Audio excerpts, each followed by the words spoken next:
கிறிஸ்துவுக்குள் அன்பானவர்களே, நாம் ஜெபிப்போம். எங்கள் அன்பின் பரலோக பிதாவே, உம்மை வாழ்த்தி வணங்குகிறோம். இந்த நாளையும் ஆசீர்வாதமாக மாற்றும். ஒரு தகப்பன், ஒரு தாய், ஒரு நல்ல தோழன் போல எங்களை நீர் எச்சரித்தும் நல்வழி கூறி தந்ததான உம்முடைய வசனங்களை இந்த நேரத்தில் நினைவு கூர்ந்து அறிக்கை செய்கிறோம். அப்பா, ஒருவனும் மற்றொருவன் செய்யும் தீமைக்கு தீமை செய்யாதபடி பாரும்.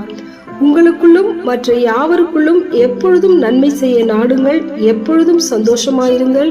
இடைவிடாமல் ஜெபம் பண்ணுங்கள். தீர்க்க தரிசனங்களை அற்பமாய் எண்ணாதிருங்கள். எல்லாவற்றையும் சோதித்து பார்த்து நலமானதை பிடித்துக் கொள்ளுங்கள். பொல்லாங்காய் தோன்றுகிற எல்லாவற்றையும் விட்டு விலகுங்கள்.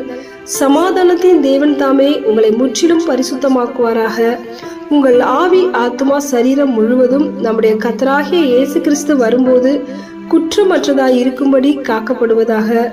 எல்லாவற்றிலேயும் ஸ்தோத்திரம் செய்யுங்கள். அப்படி செய்வதே கிறிஸ்து இயேசுக்குள் உங்களை குறித்து தேவனுடைய சித்தமாய் இருக்கிறது.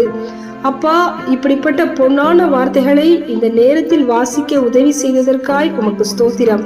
வாசித்த வசனம் எங்களுக்குள் கிரியை செய்ய எங்களை ஒப்பு கொடுக்கிறோம். எங்கள் ஆண்டவரும் இரட்சகருமாகிய இயேசு கிறிஸ்துவின் நாமத்தில் ஜெபிக்கிறோம், எங்கள் ஜீவனுள்ள நல்ல பிதாவே, ஆமென்.